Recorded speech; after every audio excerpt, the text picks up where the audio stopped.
Hi everybody, this is another CD Finds video. In this video, I'll be focusing on underappreciated and underrated studio albums from 1984 through to 1990. I do have a couple of more subscribers commenting on my videos.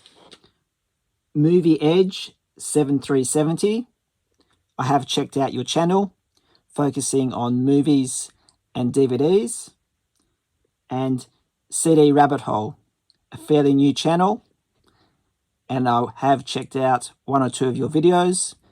Thank you for commenting and subscribing. All these CDs are in year order, and we'll start off with A Walk Across the Rooftops. Is the debut album by Scottish band The Blue Nile, released in April 1984.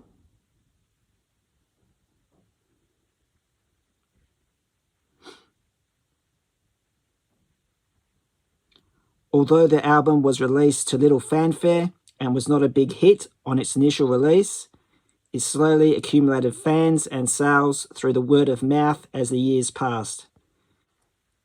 Stay and Tinseltown in the Rain were the two singles of this album. Laura Branigan, Double Dose, which is effectively Branigan, her debut studio album, and Self Control, which is her third studio album on a 2 CD set, released in 1997. These are fantastic albums. I do already have Self Control, and I have the debut on cassette, but I will re-listen to the debut album.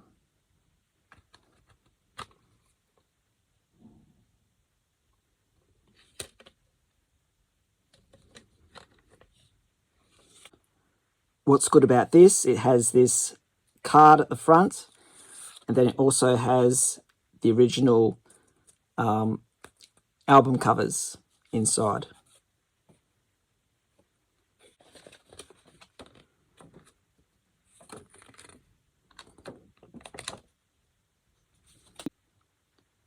Love Zone is the sixth studio album by British singer Billy Ocean, released in 1986.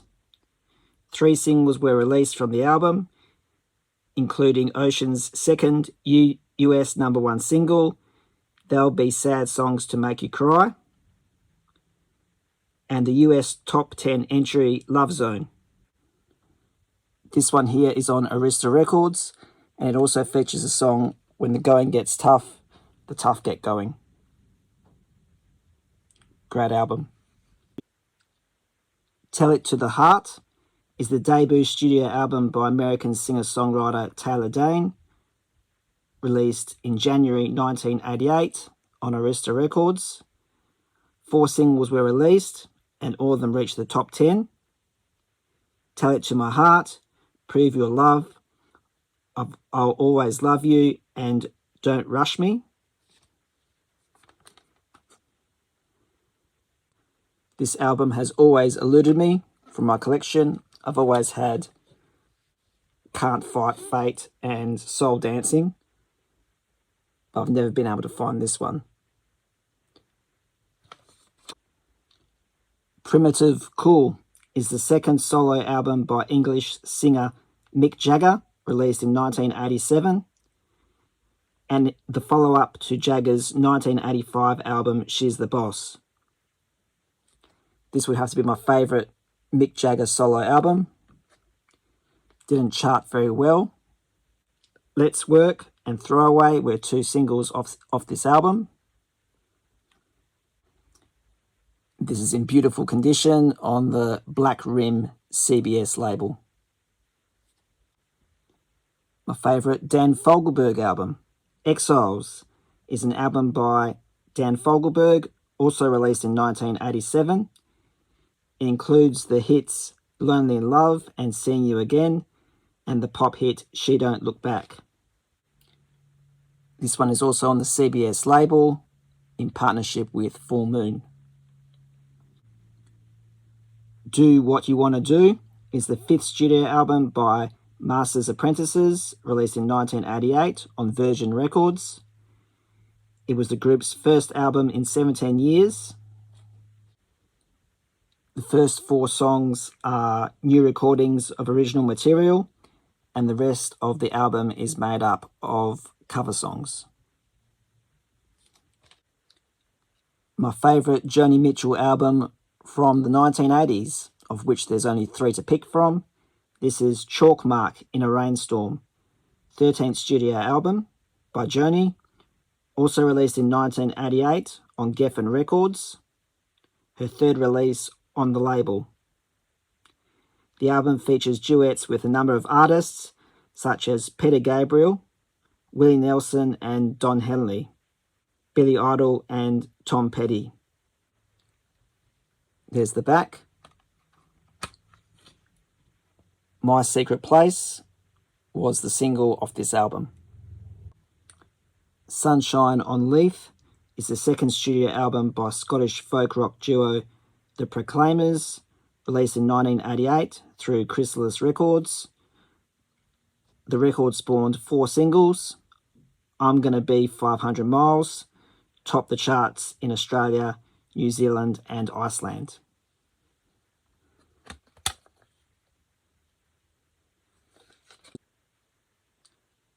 Love Junk is the debut album by Canadian power pop band The Pursuit of Happiness, released in 1988. The album's biggest hit was I'm an Adult Now, although Hard to Laugh and She's So Young were also notable singles in Canada. This is a fantastic album. Really recommend it. Not a bad song on the album, in my opinion.